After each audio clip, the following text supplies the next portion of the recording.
ಬಂಗಾರ ತಿರುಪತಿ ದೇವಾಲಯದ ವಿವಿಧ ಅಭಿವೃದ್ಧಿ ಕಾಮಗಾರಿಗಳಿಗೆ ಶಾಸಕಿ ರೂಪಕಲಾರ್ ಅವರಿಂದ ಶಂಕುಸ್ಥಾಪನೆ. ಬಡವರ ತಿರುಪತಿ ಎಂದೇ ಪ್ರಖ್ಯಾತಿ ಪಡೆದಿರುವ ಬಂಗಾರ ತಿರುಪತಿಯ ಶ್ರೀ ವೆಂಕಟರಮಣ ಸ್ವಾಮಿ ಸನ್ನಿಧಿಯಲ್ಲಿ 8 ಕೋಟಿ ವೆಚ್ಚದ ವಿವಿಧ ಅಭಿವೃದ್ಧಿ ಕಾಮಗಾರಿಗಳಿಗೆ ಶಾಸಕಿ ರೂಪಕಲಾ ಶಶಿಧರ್ ಅವರು ಸೇರಿದಂತೆ ಇತರೆ ಗಣ್ಯರು ಭೂಮಿ ಪೂಜೆ ಸಲ್ಲಿಸಿ ಶಂಕುಸ್ಥಾಪನೆಯನ್ನ ನೆರವೇರಿಸಿದರು. ಬಂಗಾರ ತಿರುಪತಿಯ ಶ್ರೀ ವೆಂಕಟರಮಣ ಸ್ವಾಮಿ ದೇವಾಲಯದ ಆವರಣದಲ್ಲಿ ನೂತನ ಆಡಳಿತ ಕಚೇರಿ, ಕುರುಳುಕಟ್ಟೆ ಹಾಗೂ ಸ್ನಾನಗೃಹಗಳು, 2 ಬೆಟ್ಟಕ್ಕೆ ಲಿಫ್ಟ್ ವ್ಯವಸ್ಥೆ, ಯಾಗಶಾಲೆ ನಿರ್ಮಿಸಲು ಶಂಕುಸ್ಥಾಪನಾ ಕಾರ್ಯಕ್ರಮ ನೆರವೇರಿಸಿದ ಶಾಸಕರು ಈಗಾಗಲೇ ನಿರ್ಮಾಣವಾಗಿರುವ ಅನ್ನದಾಸೋಹ ಭವನ, ಯಾತ್ರಿ ನಿವಾಸ ಹಾಗೂ ಕಲಾ ಮಂದಿರವನ್ನ ಲೋಕಾರ್ಪಣೆಗೊಳಿಸಿದರು.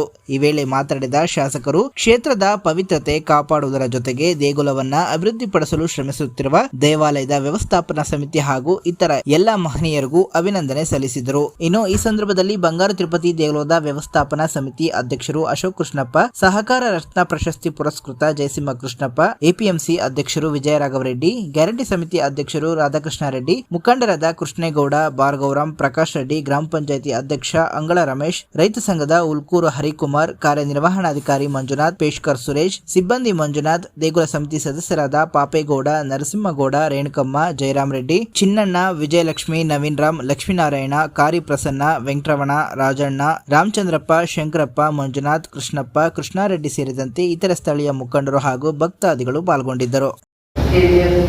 ಕ್ಷೇತ್ರದ ಗಡಿಭಾಗ ಅಂತಲೇ ಪ್ರಸಿದ್ಧವಾಗಿತ್ತು. ಅದೇ ರೀತಿ ಬಂಗಾರ ತಿರುಪತಿಗೆ ಬಹಳ ಚರಿತ್ರೆ ಇದೆ. ಚರಿತ್ರೆಯನ್ನ ಬಹಳ ವಿಸ್ತಾರವಾಗಿ ಒಂದು ಸ್ವತಂತ್ರ ಹೋರಾಟ ಕುಟುಂಬದಿಂದ ಬಂದಿದ್ದಾರೆ. ದೇವರ ಸೇವೆಯನ್ನು ಮಾಡ್ತಾ ಧರ್ಮಕರ್ತರಾಗಿ ಮುಗಿಸ್ಕೊಂಡಿದ್ದಾರೆ. ಅಶೋಕಣ್ಣನವರಿಗೂ ಮತ್ತೆ ಬಹಳ ವರ್ಷಗಳಿಂದ ನನಗೆ ಜಾಸ್ತಿ ಒಡನಾಟ ಇದ್ದಿದ್ದು ಭೂಮಿಯನ್ನ ಅಂತ ಅವರ ಕೆಲಸಗಳನ್ನು ನಾನು ಆಗಾಗ ಗಮನಿಸ್ತಾ ಜನಗಳ ಮಧ್ಯೆ ಇದ್ದಂಥ ಒಡನಾಟ, ಸಮಸ್ಯೆಗಳಿಗೆ ಸ್ಪಂದಿಸುವಂತ ರೀತಿ ಅವೆಲ್ಲ ನೋಡಿದಾಗ ಅದನ್ನ ಅವರಿಗೆ ತಂದೆಯವರಿಂದ ಬಂದಿದೆ ಅನ್ನುವಂಥ ಒಂದು ಅಭಿಪ್ರಾಯನ ನಾನು ಅವ್ರ ಬಗ್ಗೆ ಅವರು ಇಲ್ಲೇ ಇರ್ಲಿ ಪಕ್ಷ ಅಂತ ನೋಡ್ತಾ ಇರಲಿಲ್ಲ. ಬಹಳ ಗೌರವವಾಗಿ ನಾನು ಅವರ ಜನರ ಜೊತೆ ಒಂದು ಒಡನಾಟನ ಬಹಳ ಒಪ್ಪಿಕೊಂಡು ನಾನು ಅವ್ರನ್ನ ಯಾವಾಗಲೂ ಗೌರವಿಸ್ತಾ ಬರ್ತೇನೆ. ಅದೇ ನಾನು ಬಹಳ ಎಲೆಕ್ಷನ್ಸ್ಗಿಂತ ಮುಂಚೆ ನಾನು 2010-11 ಈ ಕಡೆ ಓಡಾಡುವಾಗ ಯಾವಾಗ ನೋಡಿದ್ರು ಕೂಡ ನನ್ನನ್ನು ಬಹಳ ಅಭಿಮಾನದಿಂದ ಗೌರವದಿಂದ ಮುನ್ನತ್ತಮ್ಮ ನಾಯಕರು ತಂದೆ ಬಂದು ನಮ್ಮನ್ನ ಗೌರವಿಸ್ತಾ ಇದ್ರು. ಅವ್ರು ಎಲ್ಲೇ ಇದ್ರು ಕೂಡ ಒಂದು ಆಶೀರ್ವಾದ ಕೂಡ ನನಗೆ ಮಾಡಿದ್ದಾರೆ. ಇವತ್ತು ಈ ವೇದಿಕೆಯಲ್ಲಿ ಕೂಡ ನಾನು ರಾಜಕಾರಣಿ ಆಗೋದು ತುಂಬಾನೇ ಕಷ್ಟ, ತುಂಬಾ ಏಳು ಬೀಳುಗಳನ್ನ ನೋಡ್ಬೇಕಾಗುತ್ತೆ. ಅದಂತೂ ರಾಜಕೀಯ ಕುಟುಂಬದಿಂದ ಬಂದ ಅನುಭವ ಇದೆ. ಇನ್ನೂ ಕಷ್ಟ ಇರುತ್ತೆ ನಮ್ಗೆ. ಅದಕ್ಕೆ ನಮ್ಗೆ ಇಬ್ಬರದೇ ಭಯ ಇರಬೇಕಾಗತ್ತೆ. ನಾವು ಜನಗಳ ಭಯ ಒಂದು ಯಾವತ್ತು ಜನಗಳ ಹತ್ರ ನಾವು ಆಸೆ ಹುಟ್ಟುವಂಥವ್ರು. ಇಷ್ಟು ದೇವರ ಭಕ್ತಿ ಇರುತ್ತೋ ಜನರ ಹತ್ರನೂ ನಮ್ಗೆ ಅಷ್ಟೇ ಪ್ರೀತಿ ಅಭಿಮಾನ ನಾವು ಕಾಪಾಡ್ಕೊಂಡು ಹೋದಾಗ ಮಾತ್ರನೇ ಯಾವತ್ತಾದ್ರೂ ನಾವು ಜನಗಳ ಹತ್ರ ಉಳಿದು ಹೋಗ್ತೀವಿ, ಶಾಶ್ವತವಾಗಿ ಉಳಿಲಿಕ್ಕಾಗುತ್ತೆ. ಇಲ್ಲ ಅಂದ್ರೆ ಅಲೆ ಬಂದಾಗ ಬರ್ತೀವಿ, ಮತ್ತೆ ಅಲೆ ಕೊಚ್ಕೊಂಡು ಹೊರಟೋಗ್ತೀವಿ. ಯಾವತ್ತು ಜನರನ್ನ, ಬಡವ್ರನ್ನ, ರೈತರನ್ನ, ಅವರ ಭಾವನೆಗಳಿಗೆ ಇವತ್ತು ಗಾಯ ಆಗದೆ ಅವ್ರನ್ನ ನಾವು ಗೌರವಿಸ್ಕೊಂಡಿರ್ತೀವಿ, ಅವತ್ತು ಮಾತ್ರನೇ ನಾವು ಕ್ಷೇತ್ರದಲ್ಲಿ ಓಡಾಡ್ಕೊಂಡಿರೋಕ್ಕಾಗತ್ತೆ. ಆ ಸತ್ಯನ ತಿಳ್ಕೊಬೇಕು. ಅದಕ್ಕೆ ನನಗೆ ಸ್ವಲ್ಪ ಅನುಭವವಾಗಿದೆ. ಅವರು ಕೂಡ ನಮ್ಮಾಗೆ ಒಂದು ರಾಜಕೀಯ ಕುಟುಂಬದಿಂದ ಬಂದಿದ್ದಾರೆ. ನಮ್ದೇನು ರಾಜಕೀಯ ಕುಟುಂಬ ಇಲ್ಲ. ನಮ್ಮ ತಾತನು ಸ್ವತಂತ್ರ ಹೋರಾಟಗಾರರು. ಹಿಂದೆ ಚರಿತ್ರೆ ನೋಡಿದಾಗ KGM ಜೈಲಲ್ಲಿ ಅವ್ರಿಗೂ ಹಾಕಿದ್ರು ಅನ್ನೋದು ಒಂದೇ ಚರಿತ್ರೆ ನಮ್ಗಿರೋದು. ಏನಾದ್ರೂ ಚರಿತ್ರೆ ಇದೆ ಅಂದ್ರೆ ನಮ್ಮ ತಾತ ಆ ಭಾಗದ ಮುಖಂಡರ ಜೊತೆ ಬಂದು ತನ್ನ ಊರಿನ ಮುಖಂಡರ ಜೊತೆ ಅವ್ರು ಕರ್ಕೊಂಡು ಹೋದಾಗ ಅವರು ಬಂದು ಸ್ವತಂತ್ರ ಅದರಲ್ಲಿ ಭಾಗಿಯಾಗಿದ್ದಾರೆ. ಆದ್ರೆ ಈ ಕುಟುಂಬ ಇನ್ನೂ ಜಾಸ್ತಿ ಸೇವೆ ಮಾಡಿದೆ. ಅವ್ರ ತಾಯಿಯವರು ಕೂಡ ಸ್ವತಂತ್ರ ಹೋರಾಟದಲ್ಲಿ ಮೈಸೂರು ಜೈಲಲ್ಲಿ ಇರ್ತಾರೆ. ಅವಾಗ ಮಗುಗೆ ಪ್ರೆಗ್ನೆಂಟ್ ಆಗಿರ್ತಾರೆ ಅನ್ನೋದು ಕೂಡ ಪುಸ್ತಕದಲ್ಲಿದೆ. ಆ ತಾಯಿಯವ್ರನ್ನ ಪ್ರವೀಣ ಕೃಷ್ಣಪ್ಪನವರು ಅಂತ ನಾನು ಯಾವಾಗ ನನ್ನ ಜವಾಬ್ದಾರಿ ಹಿಂದೆ ಇದ್ದಾಗ ನಾನು ನೋಡಿದಾಗ ಅವರಿಂದ ಆಶೀರ್ವಾದ ತಗೊಂಡಿರ್ತೀನಿ. ಅವ್ರನ್ನ ಕರ್ಕೊಂಡ್ ಬರ್ತಾರೆ. ಅವ್ರು ಗಾಂಧಿವಾದಿ ತರನೇ ಇದ್ದಾರೆ. ಅಷ್ಟು ಸರಳವಾಗಿದ್ದಾರೆ. ಅಷ್ಟು ಎಲ್ಲ ಒಂದು ಹೆಣ್ಮಗು, ಈ ಮಂದಿನ ಹೆಣ್ಮಗುಗೆ ಅಷ್ಟು ಒಂದು ಸ್ವತಂತ್ರದ ಬಗ್ಗೆ ಮತ್ತೆ ಅಂತ ಸ್ವತಂತ್ರ ಪೂರ್ವ ಸಂಗ್ರಾಮದಲ್ಲಿ ನಾನು ಭಾಗಿಯಾಗಬೇಕು ಅನ್ನುವಂಥ ಛಲ ಇತ್ತಲ್ಲ, ಅದನ್ನ ನಾನು ಅಭಿನಂದಿಸ್ತೀನಿ. ಅವತ್ತು ಅಭಿನಂದಿಸಿದೆ. ಅದರಿಂದಲೇ ನಾನು ಅವ್ರನ್ನ ತಲೆಬಾಗಿ ಆಶೀರ್ವಾದ ತಗೊಂಡೆ. ಇವತ್ತು ಅದನ್ನ ಬಹಳ ಗೌರವವಾಗಿ ನಾನು ನೋಡ್ತೀನಿ. ಆ ಕುಟುಂಬದಲ್ಲಿ ಬಂದು ವಿಶೇಷವಾಗಿ ಜನಗಳ ಸೇವೆ ಮಾಡುವಂಥದ್ದು, ದೇವರ ಸೇವೆ ಮಾಡುವಂಥದ್ದು ದೇವರ ಅವಕಾಶ ಮಾಡಿಕೊಟ್ಟಿದ್ದಾರೆ. ಅದರಲ್ಲಿ ಅವರು ತಲ್ಲೀನರಾಗಿದ್ದಾರೆ. ಆಗತ್ತೆ ಪ್ರತಿಯೊಂದು ಜಾಗದಲ್ಲೂ ಕೂಡ ಒಂದು ಒಳ್ಳೆ ಕೆಲಸ ಆಗ್ಬೇಕು ಅಂದ್ರೆ ಅದರದೇ ಆದ ಒಂದು ಪ್ರಯತ್ನ, ಪರೀಕ್ಷೆ ಎಲ್ಲ ಇರುತ್ತೆ. ಸರಿ ತಪ್ಪು ಇದ್ದೇ ಇರುತ್ತೆ. ಆದ್ರೆ ಕೆಲಸ ಮಾಡುವಂತ ಸಂದರ್ಭದಲ್ಲಿ ಇವತ್ತು ನಮ್ಮನ್ನ ತಪ್ಪಾಗಿ ಹಾಕೊಂಡು ನಮ್ಮನ್ನ ದೇವರ ಹತ್ರ ನಾವು ಸರಿಯಾದ ರೀತಿ ನಡೆದಾಗ ದೇವರ ಹತ್ರ ಮಾತ್ರ ನಮ್ದು ಏನಂತ ಲೆಕ್ಕ ಇರ್ತಲ್ಲ ಅದನ್ನ ಯಾರು ಬದಲಾವಣೆ ಮಾಡಕ್ಕೆ ಆಗಲ್ಲ. ನಾವೆಷ್ಟು ಸರಿಯಾಗಿ ನಡಿಬೇಕು ಅನ್ನುವಂಥದ್ದು ದೇವರ ಹತ್ರ ಇರ್ಬೇಕಷ್ಟೇ. ಆ ಅವಕಾಶ ನಿಮಗೆ ಸಿಕ್ಕಿದೆ, ಇಬ್ಬರಿಗೂ ಸಿಕ್ಕಿದೆ. ಒಬ್ಬರಿಗೆ ನಮ್ಮ ಈ ಜಿಲ್ಲೆಗೆ, ಕೋಲಾರ ಜಿಲ್ಲೆಗೆ ಪ್ರತಿಯೊಬ್ಬ ರೈತರ ಮನೆಯಲ್ಲೂ ಮಹಾಲಕ್ಷ್ಮಿ ಅಂತ, ಕ್ಷೀರಲಕ್ಷ್ಮಿನ ಮಹಾಲಕ್ಷ್ಮಿ ಅಂತ ನಾವು ಕಾಪಾಡ್ಕೊಂಡು ಬರ್ತೀವಿ. ಆ ಡೈರಿ ಫಾರ್ಮರ್ಸ್ ಏನಾದ್ರು ಬದುಕೊಂಡಿದ್ದಾರೆ ಅಂದ್ರೆ ತಂದೆಯವರ ಕೊಡುಗೆಯನ್ನು ನಾವಿವತ್ತು ಅವರಿಬ್ಬರ ಬಗ್ಗೆ ಇವತ್ತು ನಿಂತು ಮಾತಾಡುವಂತ ಅರ್ಹತೆನೆ ನಾವಿವತ್ತು ಇನ್ನೂ ಕಾಪಾಡಿಕೊಂಡಿಲ್ಲ. ಅಷ್ಟು ಗೌರವ ನಾವು ಇಟ್ಕೊಂಡಿದ್ದೀವಿ. ಕುಟುಂಬ ಅಂದ್ರೆ ಆ ಕುಟುಂಬದ ಕುರಿಗಳು ಅಂದ್ರೆ ನಿಮ್ಮನ್ನು ನಾವು ಅಷ್ಟೇ ಗೌರವವಾಗಿ ನೋಡುವಂಥದ್ದು. ಆ ತಂದೆ ತಾಯಿ ನಿಮ್ಮನ್ನು ಸಾಕಿದ್ದಾರೆ, ಬೆಳೆಸಿದ್ದಾರೆ, ದೇಶಕ್ಕೆ ಸೇವೆ ಮಾಡಿದ್ದಾರೆ.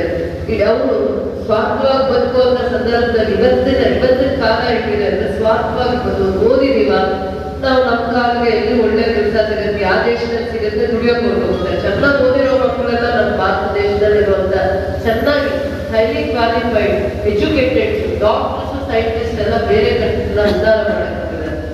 ಅದರಲ್ಲಿ ನಮ್ಮ ದೇಶನ ನಾವು ಕಾಪಾಡಬೇಕು. ಎಷ್ಟು ವರ್ಷ ಆಗುತ್ತೆ ನಮ್ಮ ದೇಶಕ್ಕೆ ನಾವು ಸೇವೆ ಮಾಡಬೇಕು. ಇದೇ ಮಟ್ಟಿಗೆ ಸೇವೆ ಮಾಡಿ ನಮ್ಮ ಋಣ ತೀರಿಸ್ಕೋಬೇಕು ಅನ್ನುವಂಥದ್ದು ಬಹಳ ಕಡಿಮೆ. ಅದು ರೈತರಿಗೆ ಮಾತ್ರ ಜಾಸ್ತಿ ಇದೆ ಅಂತ ನಾನು ಹೇಳಕ್ ಇಷ್ಟಪಡ್ತೀನಿ. ರೈತರು ಮಾತ್ರ ಇದೇ ಮಟ್ಟಿಗೆ ಋಣ ತೀರಿಸಬೇಕು, ನಾನು ರೈತರಾಗಿ ನಾನು ಈ ಸೇವೆ ಮಾಡಬೇಕು, ಭೂಮಿ ತಾಯಿ ಸೇವೆ ಮಾಡಬೇಕು ಅಂತ ಜಾಸ್ತಿ ಉಳಿಸ್ಕೊಂಡಿರೋದು ರೈತರು ಈ ಕಾಲಕ್ಕೆ. ಯಾವುದೇ ಕುಟುಂಬದ ಬಗ್ಗೆ ನಾವು ಮಾತಾಡುವಂತ ದೊಡ್ಡ ವ್ಯಕ್ತಿಗಳು ಅಲ್ಲದೆ ಅಲ್ಲ ಅಂತ ನಾನು ಹೇಳಕ್ ಇಷ್ಟಪಡ್ತೀನಿ. ದೇವರ ಸೇವೆ ಮಾಡೋದನ್ನ ಗೌರವಿಸ್ತೀನಿ. ನಮ್ಮ ಕೈಯಲ್ಲಿ ಆಗುವಂತ ಅಡಿಗೆ ಸೇವೆ ಮಾಡುವಂತ ಪ್ರಯತ್ನ ಮಾಡ್ತೀವಿ.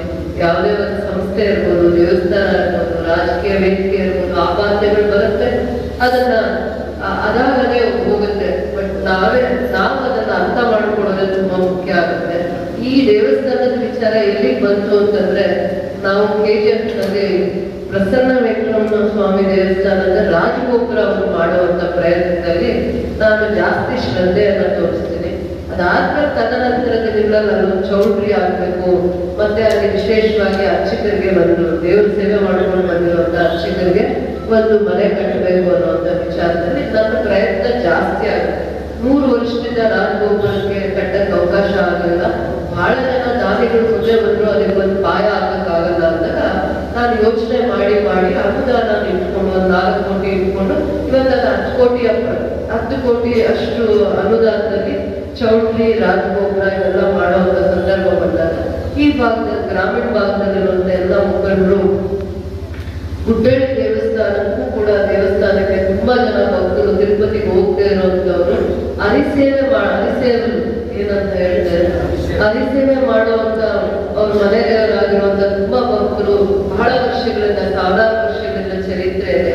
ಏನಾದ್ರೂ ಒಂದು ಸೇವೆ ಮಾಡ್ಬೇಕು ಅಂದಾಗ ನಿಮ್ಮ ಒತ್ತಾಯದ ಮೇಲೆನೂ ಕೂಡ ನಾವಿದು ಕಂದಾಯ ಇಲಾಖೆಯಲ್ಲಿ ಫಾರೆಸ್ಟ್ ಡಿಪಾರ್ಟ್ಮೆಂಟ್ ಅಲ್ಲಿ ಇರುವಂತ ಜಾಗದಿಂದ ದೇವಸ್ಥಾನ ಅಂತ ಮಾಡಿ ಅಂದಾಗ ನಾನೇ ಇಲ್ಲಿ ತಹಸೀಲ್ದಾರ್ ಇವನ್ನೆಲ್ಲ ಕರೆದು ಮೀಟಿಂಗ್ ಮಾಡುವಂತದ್ದು ಮಾಡ್ತೀವಿ. ಏನು ಸುತ್ತಮುತ್ತ ದೇವರ ಸೇವೆ ಮಾಡುವಂತ ಸೇವಾಕರ್ತರು, ಭಕ್ತರು ಏನು ಮನಸ್ಸಲ್ಲಿ ಬೇಡಿಕೆಗಳಿದಲ್ಲ ಅದನ್ನು ಮಾಡುವಂತ ಪ್ರಯತ್ನ ಮಾಡೋಣ, ಹೇಳಿ ಅದನ್ನ ಪ್ರಯತ್ನ ಮಾಡ್ತೀವಿ ಅನ್ನುವಂತ ಸಂದರ್ಭದಲ್ಲಿ ದೇವಸ್ಥಾನಕ್ಕೆ ನೀವೇ ಕೇಳಿದ್ವಿ, ವಯಸ್ಸಾಗಿರುವಂತ ಹಿರಿಯ ನಾಗರಿಕರಿಗೆ, ಹೆಣ್ಮಕ್ಳಿಗೆ ಅಥವಾ ಯಾರು ಪ್ರೆಗ್ನೆಂಟ್ ಇರ್ತಾರೆ, ತುಂಬಾ ಗರ್ಭಿಣಿ ಇರ್ತಾರೆ, ದೇವ್ರ ದರ್ಶನ ಮಾಡಕ್ಕಾಗಲ್ಲ ಅನ್ನುವಂಥದ್ದನ್ನ ಅಲ್ಲಿ ಒಂದು ವ್ಯವಸ್ಥಿತವಾಗಿರುವಂತ ಅವರಿಗೆ ಇಲ್ಲ, ಸೌಕರ್ಯ ಇಲ್ಲ ಅನ್ನುವಂತ ವಿಚಾರ ಬಂದಾಗ ಇವೆಲ್ಲ ಲಿಫ್ಟ್ ಮಾಡೋಣ, ಇನ್ನೊಂದು ಮಾಡೋಣ ಅನ್ನುವಂತ ಒಂದು ಆಲೋಚನೆ ನಿಮ್ಮ ಪ್ರಸ್ತಾವನೆ ಆಗಿತ್ತು. ಅದಾದ್ಮೇಲೆ ದೇವ್ರದ್ದು ಯಾರು ಭಕ್ತರು ದೇವ್ರ ದರ್ಶನ ಮಾಡಿ ಇಲ್ಲಿ ಒಂದು ಅನ್ನದಾಸೋಹಕ್ಕೋ ದೇವ್ರದ್ದು ಬರುವಂತ ದಿನಗಳಲ್ಲಿ ದೇವ್ರ ಸೇವೆಗೆ ಅವ್ರು ಏನು ಹುಡುಕು ಕೊಡ್ತಾರೋ ಗೊತ್ತಿಲ್ಲ.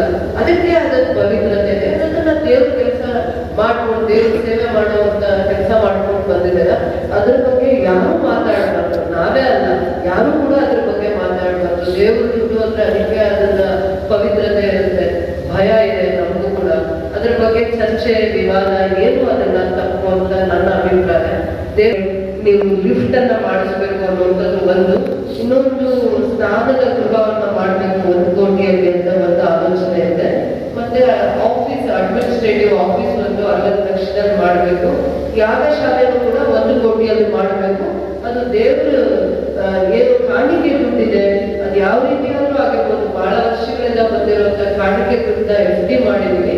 ಆ ದುಡ್ಡನ್ನ ನಾವು ದೇವರ ಸೇವೆ ಇವೆಲ್ಲ ಸೌಕರ್ಯಗಳನ್ನ ಮಾಡ್ಲಿಕ್ಕೆ ನಮ್ಮ ಅಭಿಪ್ರಾಯ ಇದೆ. ದೇವಸ್ಥಾನದ ಕಮಿಟಿ ಮತ್ತೆ ಧರ್ಮದರ್ಶಿಗಳಾಗಿ ನಮ್ಮ ಒಂದು ಆಲೋಚನೆ ಅಂತ ಹೇಳಿದ್ವಿ. ಮತ್ತೆ ನಾನು ಕೂಡ 2 ಕೋಟಿ ಅನುದಾನ ಈ ದೇವಸ್ಥಾನದ ರಸ್ತೆನ, ದೇವಸ್ಥಾನದ ಮೆಟ್ಲುಗಳು ಹತ್ತಲಿಕ್ಕೆ ಕಷ್ಟ ಆಗುವಂತವರಿಗೆ ಎಲೆಕ್ಟ್ರಿಕ್ ವೆಹಿಕಲ್ ಮುಖಾಂತರ ಹತ್ರ ಬೆಟ್ಟದ ಒಂದು 10 ಹೆಜ್ಜೆ ಅಷ್ಟೇ ದೇವಸ್ಥಾನಕ್ಕೆ ಹೋಗುವ ಹತ್ತಿರದಲ್ಲಿ ಒಂದು ರಸ್ತೆ ನಿರ್ಮಾಣ ಮಾಡಿದ್ರು. ಅಲ್ಲಿ ಎಲೆಕ್ಟ್ರಿಕ್ ವೆಹಿಕಲ್ಸ್ ಅಲ್ಲಿ ತುಂಬಾ ವಯಸ್ಸಾಗಿರುವಂತವರು, ಚಿಕ್ಕ ಮಕ್ಕಳು ಮತ್ತೆ ಅಂಗವಿಕಲರು ಏನಾದ್ರು ಅದರ ವಿಶೇಷವಾಗಿರುವಂತ ಅಂತವರಿಗೆ ಸೌಕರ್ಯ ಆಗ್ಬೇಕು ಅಂತ ಇದೊಂದು ರಸ್ತೆಗೆ ನಾವು 2 ಕೋಟಿ ಅನುದಾನ ಇದ್ದೀವಿ. ಇನ್ನೂ ಏನೇನು ಅವಕಾಶಗಳು ಹಂತವಾಗಿ ಮಾಡೋಣ ಅನ್ನೋದಕ್ಕೆ ಒಂದು ಹಂತದ ಸಭೆ ಮಾತ್ರ ಮಾಡೋಕ್ಕಾಗಿಲ್ಲ. ಬಹಳ ಜನ ಇಲ್ಲಿ ತುಂಬಾ ಜನಕ್ಕೆ ದೇವರ ಸೇವೆ ಬಗ್ಗೆ ಮತ್ತೆ ಇಲ್ಲಿನ ಪವಿತ್ರತೆ ಬಗ್ಗೆ ಕೂಡ ಬಹಳ ಗೌರವ ಇಟ್ಕೊಂಡು ಸೇವೆ ಮಾಡ್ಕೊಂಡು ಬಂದಿದ್ದಾರೆ. ಇದೊಂದು ದೇವರ ಅವಕಾಶ ಕೊಟ್ಟಿದ್ದಾರೆ ಅನ್ಕೋಬೇಕು ಬಿಟ್ರೆ ದೇವರ ಸೇವೆ ಮಾಡೋದಕ್ಕೆ ಚರ್ಚೆಯ ವೇದಿಕೆ ಯಾವತ್ತೂ ಆಗಬಾರ್ದು ಅಂತ ನನ್ನ ಅಭಿಪ್ರಾಯ. ಬಹಳ ಪವಿತ್ರವಾಗಿರುವಂತ ದೇವಸ್ಥಾನದಲ್ಲಿ ನಿಂತಿದ್ದೀವಿ. ಮೃಗ ಋಷಿಯ ಚರಿತ್ರೆಯನ್ನ ತಿಳ್ಕೊಂಡಾಗ ದೇವರು ಮೋಕ್ಷ ಕೊಟ್ಟಿರುವಂತ ಜಾಗ ಅಂತ ಹೇಳ್ತಿದ್ದೀವಿ. ಹಿಂದೆ 50 ವರ್ಷಗಳ ಹಿಂದೆ ಹೋದಾಗ ನರಸಿಂಹ ನಾಯ್ಡು ಅವರ ಸೇವೆಯನ್ನು ಹೇಳ್ತಾರೆ, ತಂದೆಯವರ ಸೇವೆಯನ್ನ ಕೂಡ ಮರುಕಳಿಸಿದಾಗ ಇಷ್ಟೆಲ್ಲ ಸೇವೆ ಮಾಡಲಿಕ್ಕೆ ದೇವರು ಅವರಿಗೆ ಸರ್ಕಾರದ ಹಂತದಲ್ಲಿ ಎಷ್ಟೆಲ್ಲ ಅವಕಾಶಗಳನ್ನ ಕೊಡ್ತಾರೆ, ಇವರು ಅರಸರಿದ್ದಾರೆ ಅಂತ. ನನಗೆ ಇದ್ರ ಬಗ್ಗೆ ಜಾಸ್ತಿ ಚರ್ಚೆ ಆಗುವಂಥದ್ದು ಏನೂ ಇಲ್ಲ. ದೇವ್ರ ಕೆಲಸ ಮಾಡ್ಬೇಕು, ದೇವರ ಅವಕಾಶ ಕೊಟ್ಟಿದ್ದಾರೆ, ಅದನ್ನ ಗಟ್ಟಿಯಾಗಿ ಮಾಡ್ಕೊಂಡು ಹೋಗೋದಕ್ಕೆ ನಮ್ಮ ಸಹಕಾರ ಇರಬೇಕಷ್ಟೇ. ಇದನ್ನು ಬೇರೆ ರೀತಿ ಯಾವ ಅನ್ಯತಾ ಭಾವಿಸುವಂತ ಆಲೋಚನೆನೇ ಇಲ್ಲ. ಇಲ್ಲಿ ಪ್ರತಿಯೊಬ್ಬರು ಕಷ್ಟ ಅಂತ ಅಂದಾಗ ನಿಮ್ಮ ಹತ್ರ ಬಿಟ್ರೆ ಯಾರೋ ಒಬ್ಬರ ಹತ್ರ ಹೇಳ್ಕೊಳ್ಳೋದಕ್ಕೆ ಒಂದು ಅವಕಾಶ ಇದೆ ಅಷ್ಟೇ ಬಿಟ್ರೆ ಅದನ್ನ ನಾವು ಸರಿ ತಪ್ಪು ಅಂತ ಚರ್ಚೆ ಮಾಡುವಂಥದ್ದು ಬೇಡ. ದೇವರ ಸೇವೆ ಮಾಡುವಂತ ಪ್ರತಿಯೊಂದು ಹಂತದಲ್ಲೂ ನನ್ನ ಪ್ರಾಮಾಣಿಕವಾಗಿರುವಂತ ಸಹಕಾರ ಇರುತ್ತೆ. ನಿಮ್ಮ ಮನೆಗೆ ನಾವು ವಿಶೇಷವಾಗಿರುವಂತ ಗೌರವ ಮತ್ತೆ ಶ್ರದ್ಧೆ ಭಕ್ತಿ ಎಲ್ಲರೂ ಕಾಪಾಡ್ಕೊಂಡಿದೀವಿ. ಯಾಕಂದ್ರೆ ಒಂದು ರಾಜಕಾರಣಿಯ ಕುಟುಂಬದಿಂದ ಬಂದವರಿಗೆ ಎಷ್ಟು ಕಷ್ಟಗಳಿರುತ್ತೆ, ಷಡ್ಯಂತ್ರಗಳಿರುತ್ತೆ, ವಿಘ್ನಗಳಿರುತ್ತೆ. ಅದನ್ನ ಮೀರಿ ನಡೆಯುವಂಥದ್ದು ತುಂಬಾ ತಾಳ್ಮೆ ಬೇಕು. ಆ ತಾಳ್ಮೆಯಿಂದ ದೇವರ ಸೇವೆಯನ್ನ ಮಾಡ್ತಾ ಇದ್ದಾರೆ. ಬಹಳ ಜನಕ್ಕೆ ಮಾರ್ಗದರ್ಶಕರಾಗಿದ್ದಾರೆ. ಗೋಪಿಯಣ್ಣ ಅವರು ಕೂಡ. ನಾವಿನ್ನೂ ಕಲಿಯೋದಿದೆ, ಎಲ್ಲಾನು ನಾವು ತಿಳ್ಕೊಂಡಿಲ್ಲ, ತುಂಬಾ ಕಲಿಯೋದಿದೆ. ಕಲಿತು ತಿಳ್ಕೊಂಡು ನಾವೇ ಹೋಗುವಂತ ಪ್ರಯತ್ನದಲ್ಲಿ ನಾವು ಕೆಲಸ ಮಾಡ್ತಾ ಇದ್ದೀವಿ. ದೇವರ ಸೇವೆ ನಿಮ್ಮ ಮಾರ್ಗದರ್ಶನದಲ್ಲಿ ಏನ್ ಕೆಲಸ ದೇವ್ರಿಗೆ ಆಗ್ಬೇಕು ಅಂದ್ರೆ ಅದನ್ನ ಖಂಡಿತವಾಗಿ ಮಾಡೋಣ ಶ್ರದ್ಧೆಯಿಂದ. ಇದಕ್ಕೆ ಆದ ಒಂದು ಪವಿತ್ರತೆ ಇದೆ, ಅದನ್ನ ಕಾಪಾಡುವಂತ ಪ್ರಯತ್ನದಲ್ಲಿ ನೀವಿದ್ದೀರಾ. ನಾವು ಕೂಡ ನಮ್ಮ ಶಕ್ತಿ ಮೇಲೆ ಗೌರವವಾಗಿ ದೇವಸ್ಥಾನದ ಕೆಲಸ ಮಾಡ್ಬೇಕನ್ನೋ ಕಳಕಳಿ ಇದೆ ಅಷ್ಟೇ ಬಿಟ್ರೆ ಬೇರೆ ಇನ್ನೇನು ನಮ್ಗೆ ಉದ್ದೇಶ ಇಲ್ಲ. ಯಾರು ಏನು ಮಾತಾಡಿದ್ರು ಕೂಡ ನಮ್ಗೆ ಇಷ್ಟೇ. ನಾವ್ ಏನ್ ಕೆಲಸ ಮಾಡ್ತೀವಿ ಅದು ದೇವರಾದ್ರೂ ಒಪ್ಕೋಬೇಕು, ಇಲ್ಲ ಜನಗಳಾದ್ರೂ ಒಪ್ಕೋಬೇಕು. ಎರಡೇ ನನ್ನ ಪರಿಶ್ರಮ ಅಷ್ಟೇ. ದೇವರಾದ್ರೂ ನನ್ನ ಪರಿಶ್ರಮ ಒಪ್ಕೋಬೇಕು, ಇಲ್ಲ ಕಡೆ ಪಕ್ಷ ಜನ ಆದ್ರೂ ನನ್ನನ್ನು ಒಪ್ಕೋಬೇಕು. ಅಷ್ಟೇ ನನ್ನ ಪರಿಶ್ರಮ ಆಗಿರ್ಬೇಕು. ನಾನು ಹಿಂದೆ ನನ್ನನ್ನು ಯಾರು ಏನ್ ಮಾತಾಡಿದ್ರು ಅದ್ರ ಬಗ್ಗೆ ನಾನು ಆಲೋಚನೆ ಮಾಡಿಲ್ಲ. ಮಾಡಿದ್ರೆ 15 ವರ್ಷದ ಹಿಂದೆನೆ ವಾಪಸ್ ಹೊರಟು ಹೋಗ್ಬೇಕಾಗಿತ್ತು. ಹಾಗೆಲ್ಲ ಬಂದಿದ್ದೀವಿ ಸೇವೆ ಮಾಡಕ್. ದೇವರು ಏನು ಅವಕಾಶ ಕೊಟ್ಟಿದ್ದಾರೋ ಅದನ್ನ ದೇವರು ಕೊಟ್ಟಿರೋ ಅವಕಾಶ ಅಂತ ಅಂದ್ಬಿಟ್ಟು ನಾವು ಜನಗಳ ಬಗ್ಗೆ ಜವಾಬ್ದಾರಿಯಿಂದ ನಡ್ಕೋಬೇಕಷ್ಟೇ. ಚರ್ಚೆ ಮಾಡುವಂತ ವಿಚಾರ ಏನಿಲ್ಲ. ದೇವ್ರ ಕೆಲಸ ಆಗಿದೆ, ಅದನ್ನ ಭಕ್ತಿಯಿಂದ ಸ್ವೀಕರಿಸ್ಬೇಕಷ್ಟೇ ಅಂತ ಹೇಳ್ತೀನಿ. ನಾನು ಸಮಾಧಾನವಾಗಿ ಕೇಳಿಸ್ಕೊಂಡಿದ್ದೀನಿ. ನನಗೇನು ಬೇಜಾರಿಲ್ಲ. ನಿಮ್ಮಿಂದ ತುಂಬಾ ಕಲಿತಿದ್ದೀವಿ ನಾವು. ಅದಾದ್ಮೇಲೆ ದೊಡ್ಡವರನ್ನ ನನ್ಗೂ ಇಷ್ಟೆಲ್ಲ ಸೇವೆ ಮಾಡ್ಕೊಂಡು ಬಂದಿದ್ದಾರೆ. ಅವ್ರ ಚರಿತ್ರೆಯನ್ನು ಮುಂದೆ ಹೋಗಿದ್ದಾರೆ. ಅದಾದ್ಮೇಲೆ ಇನ್ನೂ ನಾವು ಕೆಲವೊಂದು ಒಡನಾಟದಲ್ಲಿ ಇದ್ದೀವಿ. ಅವ್ರ ಮಕ್ಕಳೆಲ್ಲ ಬೇರೆ ಕಟ್ಟೆಯಲ್ಲಿದ್ದಾರೆ. 3 ಎಕರೆ ಸರ್ಕಾರಕ್ಕೆ ಜಾಗ ಕೊಡ್ತಾರೆ. ಈ ಭಾಗದಲ್ಲಿ ಹೆಣ್ಮಕ್ಳು ವಿದ್ಯಾಭ್ಯಾಸ ಕಲಿಬೇಕು.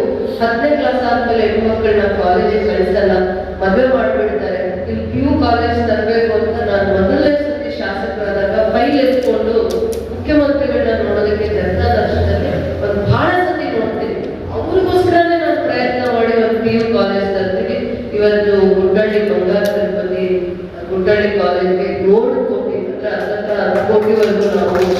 College, school college, degree college, ಅದಕ್ಕೆಲ್ಲ ಇನ್ಫ್ರಾಸ್ಟ್ರಕ್ಚರ್ ಹೆಣ್ಮಕ್ಳು ಸುತ್ತಮುತ್ತ ಎಷ್ಟು ಹಳ್ಳಿಗಳಿಗೆ ಹತ್ರ ಆಗುತ್ತೋ ಅವ್ರು ಬಂದು ಓದ್ಕೊಳ್ಳೋದಕ್ಕೆ ಅವಕಾಶ ಆಗುತ್ತೆ. ಇವರೆಲ್ಲ ನನಗೆ ಮಾರ್ಗದರ್ಶಕರು, ನನ್ನನ್ನು ನಂಬಿ ಕರ್ಕೊಂಡ್ ಬರ್ತಾರೆ. ನಾವು ಗೌರವನ ಕಳೆದ್ಬಿಟ್ರೆ ಅವರು ಗುರ್ತುಗಳು ಉಳಿಬೇಕು. ನನ್ನ ಕರ್ಕೊಂಡ್ ಬಂದಿದ್ದಕ್ಕೆ ನಮ್ಮ ಕೆಲಸ, ನಾನೊಬ್ಬ ಹೆಣ್ಮಗು ಅಂದ್ರೆ ಈ ಕೆಲಸ ಮಾಡಿಸಿದ್ವಿ ಅನ್ನೋಂಥ ಒಂದು ಗುರ್ತುಗಳು ಉಳಿದೋಗ್ಬೇಕು ಅನ್ನೋದಷ್ಟೇ ನನ್ನ ಗೌರವ ತಂದ್ಕೊಡೋದು ಅವ್ರಿಗೆ. ಅವ್ರಿಗೆ ಏನ್ ಪರಿಸ್ಥಿತಿ ಇರುತ್ತೋ, ಏನ್ ಕಷ್ಟ ಮನೆಯಲ್ಲಿ ಅನುಭವಿಸ್ತಾ ಇರ್ತಾರೋ ಅದು ಒಂದು ಅವರಿಗೆ ನೆಮ್ಮದಿ ತಂದ್ಕೊಡ್ಬೇಕು ಅನ್ನೋದು ಒಂದೇ ಖುಷಿ ನನಗಿರೋದು. ಏನೇ ಆಗ್ಲಿ ನಾವು ಉಳಿಯಲ್ಲ, ನಮ್ಮ ಕೆಲಸಗಳು ನಾಳೆ ನಮ್ಮ ಹೆಸರು ಹೇಳ್ಬೇಕು ಅನ್ನೋ ಕಣ್ಗಳಿಂದ ಕೆಲಸ ಮಾಡ್ತೀನಿ. PT ಮಾಸ್ಟರ್ ಬಂದಿದ್ರು, ಅವರು ಕೂಡ ನಮಗೆ ಮಾರ್ಗದರ್ಶಕರು. ಅಷ್ಟಾಗಿ ನನಗೆ ಕಮಿಟಿಯಲ್ಲಿ ಇಲ್ಲಿ ಮೇಲೆ ಏನಾಗ್ತದೆ ಅಂತ ನಮಗೇನು ಗೊತ್ತಾಗ್ತದೆ. ಯಾರಾದ್ರೂ ಬಂದು ಹೋಗಿ ಅಲ್ಲಿ ಯಾವ ರೀತಿಯಾಗಿ ಅವರು ಪೂಜೆ ಮಾಡಲಿಕ್ಕಾಗ್ತದೆ ಬರುತ್ತೆ ಅಂತ ಕೆಳಗಡೆ ನೋಡೋದಿಲ್ಲ. ಆಗ 12 ವರ್ಷದ ಹಿಂದೆ, 15 ವರ್ಷದ ಹಿಂದೆ ಆಗ ಈ CCTV ಅನ್ನೋದು ಆವಾಗ ಮನೆ ಬಂದಿತ್ತು. ನಾವು ಆ CCTV ಬೇಕು ಅಂತ ಹೇಳ್ಬಿಟ್ಟು ಎಷ್ಟು ಸರ್ತಿ ಬರೋದು ಯಾರೋ ಬಗ್ಗೆ ಆಗಬೇಕು ಈ ರೀತಿ ಮಾಡ್ತಾರೆ. ಕಡೆಗೆ ಒಂದು 3-4 ಸರ್ತಿ ಆ ಥರ ಆದಮೇಲೆ ನಾವೆಲ್ಲ ನಮ್ಮ ಕಮಿಟಿಯವರು ಸೇರಿ ಇದಕ್ಕೆ ನಾವೇ ಖರ್ಚು ಮಾಡೋಣ ಅಂತ ಸರ್ಕಾರದಿಂದ ಬೇಕಾಗಿಲ್ಲ ಅಂದ್ಬಿಟ್ಟು ಹಾಕೇ ಬೇಕು ಮಾಡೋದು.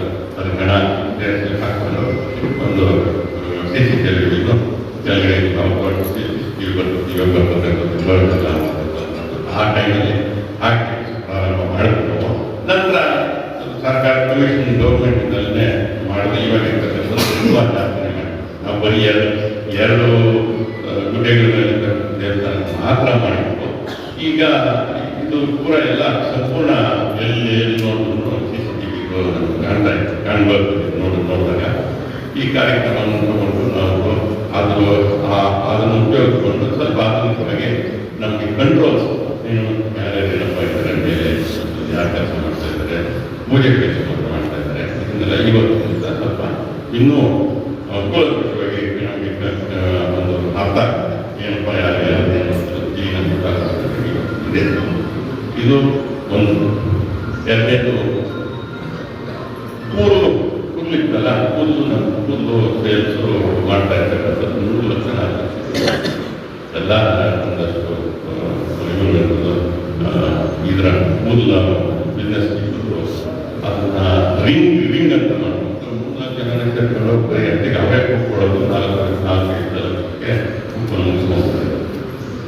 ನಾವು ಹೆಂಗಪ್ಪ ಇದು ಮಾಡೋದು, ನಾವು ಕೂದಲನ್ನು ಮಾಡೋಕ್ಕಾಗುತ್ತಾ ಅಂತ ಮನಸ್ಸು ಬಂದಾಗ ನಾವೆಲ್ಲ ಸೇರಿ ಆಗ ಎಲ್ಲರೂ ನಾವು ಬರೀ ನಮ್ಮ ಕಮಿಟಿಯವರೆಲ್ಲ ಎಲ್ಲರೂ ಭಾಳ ಆರ್ಗನೈಸರ್ ಎಲ್ಲ ನಮಗೆ ಸಹಾಯ ಮಾಡ್ತಾರೆ. ನಾನು ಅದು ಬರ್ತೀನಿ ಅದಕ್ಕೆ. ಈಗ ಇದನ್ನು ಮಾಡಬೇಕಾದ್ರೆ ನಮಗೆ ಪ್ರಸನ್ನ ಅವರು ಅದರಲ್ಲಿ ಇದ್ದಾರೆ ಅಂತ ನಾನು ಹೇಳಬೇಕಾಗಿದೆ. ನೀವು ಹೆಂಗೆ ಪ್ರಸನ್ನ ಅವ್ರ ಕೈಯಲ್ಲಿ ನಾವು ಬಿಡಿಂಗ್ ಮಾಡಿಸ್ಬೇಕು. ನಾವು ಮಾಡೋಕ್ಕಾಗೋದಿಲ್ಲ, ದೇವಸ್ಥಾನದಲ್ಲಿ ಇಟ್ಕೊಂಡು ನಾವು ಕಾಂಟ್ರಾಕ್ಟ್ ತಗೋಬೇಕು. ಇವತ್ತು ಹೇಳ್ತಾ ಇದ್ದೀನಿ, ಯಾರಾದ್ರೂ ಏನಾದ್ರು ಅಂದ್ಕೊಂಡಿದ್ರೆ ಹೇಳ್ತಿರ್ತೀವಿ. ಇವತ್ತು ಎಷ್ಟು ವರ್ಷಗಳಲ್ಲಿ ಒಂದೇ ಒಂದು ಸಿಂಗಲ್ ಕಾಂಟ್ರಾಕ್ಟ್ ನಮ್ಮ ದೇವಸ್ಥಾನದಲ್ಲಿ ನಮ್ಮ ಕಮಿಟಿ ಆಗಲಿ ನಮ್ಮ ಕಮಿಟಿಗೆ ಸಮಾಧಾನ ತಗೊಂಡಿಲ್ಲ. ಅದನ್ನು ಹೇಳ್ಬೇಕಾಗಿದೆ, ಹೆಮ್ಮೆಯಿಂದ ಹೇಳ್ತೀನಿ.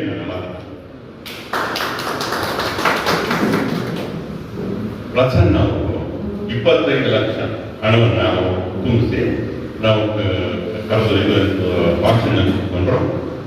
ಅದು 6 ಲಕ್ಷ 7 ಲಕ್ಷಕ್ಕೆ ಹೋಗ್ತಾ ಇರೋದು. 25 ಲಕ್ಷಕ್ಕೆ ಆದಷ್ಟು ನಮಗೆ ಭಯ ಆಗ್ಬಿಡ್ತು. ಏನು ಒಂದ್ಸತಿ ನಾವು ಏನು ಅಂದ್ರೆ ಇದು ಮಾಡ್ಕೊಂಡಿದ್ವಿ, ಖರ್ಚು ಬಿಟ್ಕೊಂಡು ಜೋಬಲ್ಲಿ ಖರ್ಚು ಕೆಳಗಡೆ ಹಾಕ್ಬಿಟ್ಟೆ, ನೀನು ಬಿಟ್ಬಿಡಪ್ಪ. ಇವ್ರಿಗೆ 25 ಲಕ್ಷ ಹಾಕಿದ್ದೀನಿ, ಹಾಕೋದಿರಲಿ 25 ಲಕ್ಷ ಹೋಗೋದಿರಲಿ.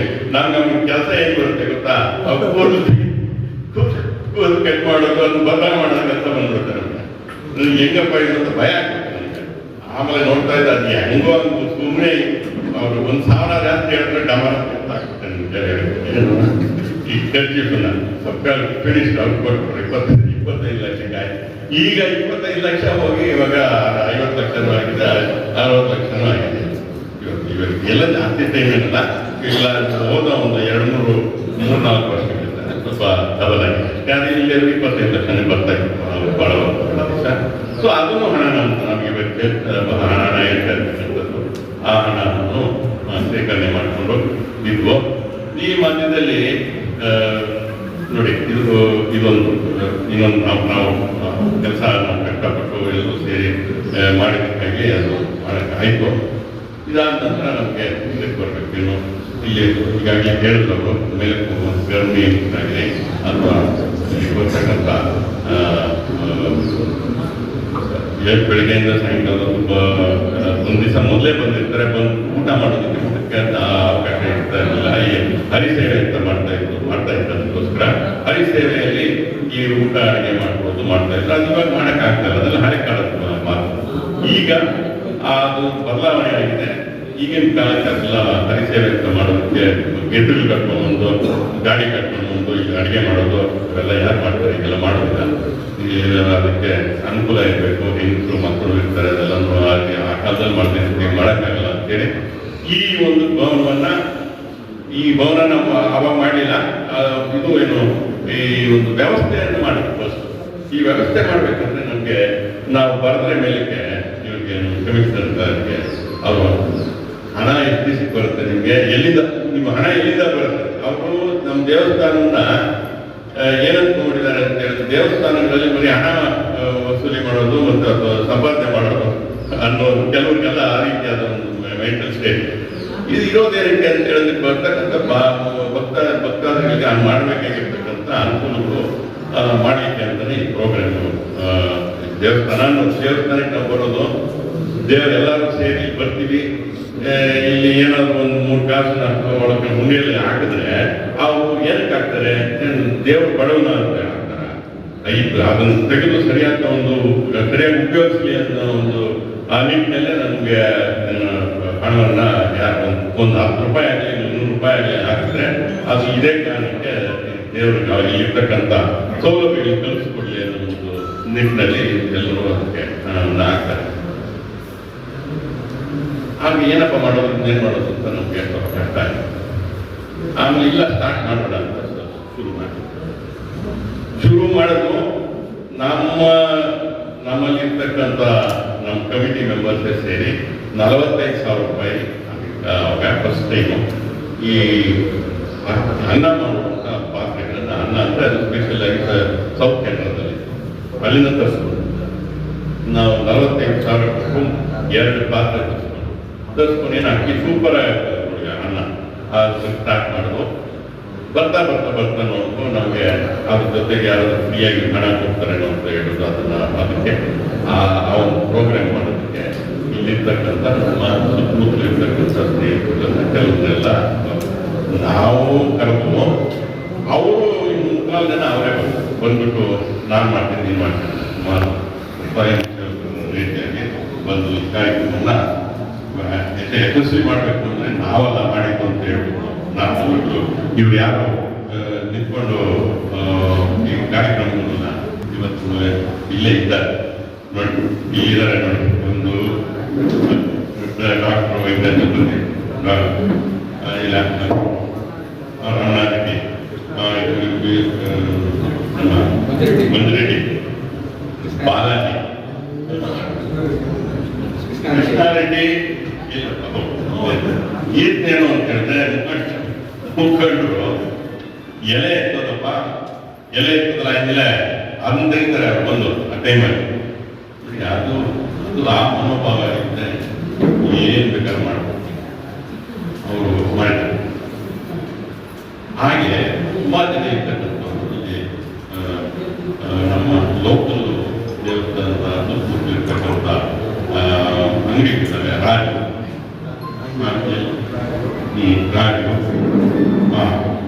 ನಮ್ಮ ಶಂಕರಪ್ಪನಲ್ಲಿ ಅವರು ಇದಕ್ಕೆಲ್ಲ ಸುಮಾರು ಜಿಲ್ಲಾ ತಾಲೂಕು ಪಂಚಾಯತ್ ಅಧ್ಯಕ್ಷರಾಗಿದ್ದರು ಕೆಲಸರು. ಅವ್ರು ಅಷ್ಟೇ ಆದರೂ ಕೂಡ ಅದೆಲ್ಲ ತಲೆಯಲ್ಲಿ ನಾನು ತಾಲೂಕು ಪಂಚಾಯತ್ ಅಧ್ಯಕ್ಷರು ತಂದು ಕೊಡದೆ ಯಾವಾಗ ಒಂದು ಮಾಡ್ತಾ ಇರ್ತಕ್ಕಂಥವ್ರು. ಈ ರೀತಿಯಾಗಿ ಇವರೆಲ್ಲ ನಮ್ಮ ಕೆಲಸ ಮಾಡಿ ಇದು ಬರೀ ಇಷ್ಟೇ ಅಲ್ಲ, ಇದೊಂದು ಡ್ರಾಮಾ ಕಂಪ್ನಿ ಅಂತ ಕೂಡ ಒಂದು ಸ್ಟಾರ್ಟ್ ಮಾಡಿ ಏನು ಇದೆ ಹೆಂಗೋ ಈ ಕೆಲಸನೂ ಮಾಡ್ತಾ ಇದ್ದೀವಿ. ಅದು ಡ್ರಾಮಾ ನನ್ನ ಮಾತು ಬಂದು ಸುಮಾರು ಹಳೆ ಕಾಲದಲ್ಲಿ 10 ವರ್ಷಗಳ ಇವರೊಂದು 12-13 ವರ್ಷದಿಂದ ಮಾಡ್ತಾ ಇದ್ದಾರೆ. ಆ ಕಾರ್ಯಕ್ರಮ ಮಾಡಿದ್ದಕ್ಕಾಗಿ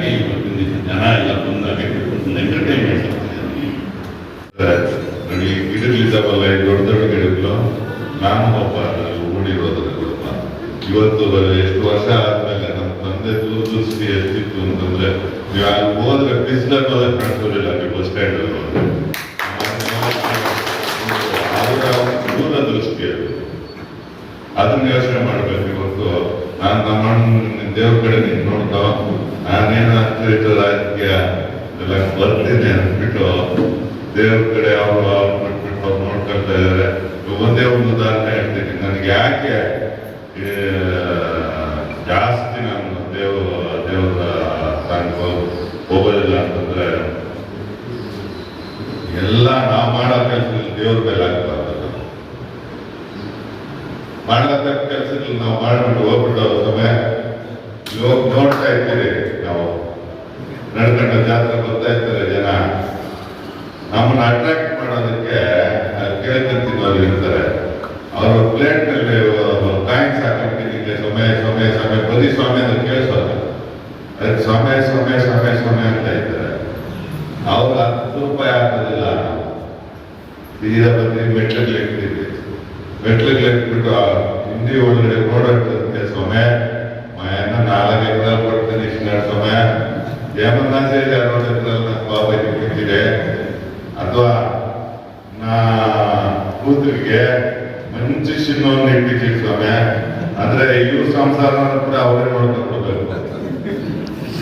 ಇವೇ ಕೇಳ್ಕೊಳ್ಳೋದು ನಾವು ಕೇಳ್ಕೊಬೇಕು. ಅವನು ಯೋಗದಾನ ಸಾಲ 10 ರೂಪಾಯಿ 15 ರೂಪಾಯಿ 100 ರೂಪಾಯಿ 500 ರೂಪಾಯಿ ಹಾಕೋರು ಇದ್ದಾರೆ.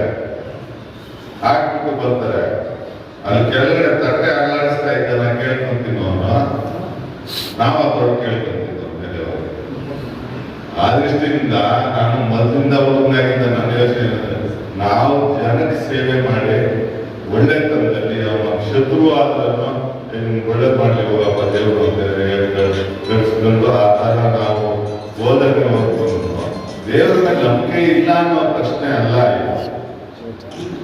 ನಾವು ನಡ್ಕೊಳ್ಳೋ ರೀತಿ ನಾವು ಯಾವ ತರ ನಡ್ಕೊಳ್ತೀವಿ ಅಂತ. ಈ ಮರಗಳೆಲ್ಲ ನಾನು ಹೇಳಿದ್ನಲ್ಲ, ಕತ್ತಿಕಾಯಿ ಮರಗಳು ಅಂತ ಇವು ಇಬ್ಬರು ಕೃಷ್ಣವ್ರೆ ಕತ್ತಿಕಾಯಿಲ್ಲ. ಅವಾಗ ನಮ್ಮ ತಂದೆಯವರು ನಮ್ಮ ಕೈಯಲ್ಲಿ ಇಟ್ಟಿರ್ತಿರಲ್ಲ ಅವನು ನಿನಗೆ ಇಷ್ಟು ನಾನು ಎತ್ಕೊಳ್ಬಿಡ್ತೇನೆ ನನಗೆ ದುಡ್ಡು ಅನ್ನೋದು. ಹಂಗೆ ನಮ್ಮ ಹುಡುಗ ಕೈನಲ್ಲೆಲ್ಲ ಮುಗಿಸಿ ಆಮೇಲೆ ಚೆನ್ನಾಗಿ ನಡೆಸ್ಕೊಂಡು ಹೋಗ್ತಾ ಇದ್ದಾರೆ. ಒಳ್ಳೆ ಒಂದು ಸ್ಥಾನದಲ್ಲಿ ನಡ್ಕೊಂಡು ಹೋಗ್ತಾ ಇದ್ದಾರೆ. ನನಗೆ ಒಬ್ಬೊಬ್ಬರು ಹಿಸ್ಟ್ರಿ ಎಲ್ಲ ಗೊತ್ತಿದ್ದಾರೆ. ನೀವು ಈ ದೇವಸ್ಥಾನನ ಕಾಪಾಡ್ಕೊಂಡು ಬಂದಿದ್ರಿ, ಮುಂದಕ್ಕೂ ಇದೇ ತರ ಕಾಪಾಡ್ತಿದ್ರಲ್ಲಿ. ಮೇಡಮ್ ಅವ್ರನ್ನ ಹೇಳೋದು ಅಂತಂದ್ರೆ ಸ್ವಲ್ಪ ನಮ್ಮ ಕಡೆ ನಾವು ನೋಡ್ಬೇಡಿ. ವೆಂಕಟರಮಣ ಸ್ವಾಮಿ ನಮ್ಮಲ್ಲಿ ನಿಮ್ಮ ಕಡೆ ನೋಡ್ಬಿಡ್ತಾರೆ. ನಾನು ನಮ್ಮ ಹಾಲು ತರ್ತಾರೆ, ಹಾಲು ಹೇಳ್ತೀನಿ ನೋಡಿ, ಗೋವಿಂದ ಗೋವಿಂದ ಇಲ್ಲಿಂದ ವೆಂಕಟರಮಣ ಸ್ವಾಮಿ ಹೋಗ್ತೀರಿ. ನಮ್ಮ ತುಪ್ಪದಲ್ಲೇ ವೆಂಕಟರಮಣ ಸ್ವಾಮಿ ಲಡ್ಡು ಮಾಡೋದು. ನಾವು ಲಡ್ಡು ಆಗಲಿ ನೈವೇದ್ಯ ಮಾಡ್ತಾ ಇರ್ತೀವಿ. ನೀವೇನಾದ್ರೂ ಹೆಂಗಸರು ನೀರಪ್ಪ ಇದ್ರೆ ಗೋವಿಂದ ಗೋವಿಂದ ಅಂತ ಇಲ್ಲಿಂದ ಹೋದ್ರೆ ಅಲ್ಲಿ ಗೋವಿಂದ ನಿಮಗೆ ಅಂತಾರೆ ನೀರು ಇದ್ರೆ. ಆ ಥರ ನಾವು ನಡ್ಕೊಳ್ಳೋ ರೀತಿ ಚೆನ್ನಾಗಿರ್ಬೇಕು ಅಂತ ಹೇಳ್ತಾ ನಮ್ಮ MLA ಅವರು ಬಂದಿದ್ದಾರೆ ಇವತ್ತು. ದಯವಿಟ್ಟು ಆ ವೆಂಕಟರಮಣ ನಿಮಗೂ ಒಳ್ಳೇದು ಮಾಡಲಿ. ನೀವು ನಿಮ್ಮ ಕೈನಲ್ಲಿ ಆದಷ್ಟು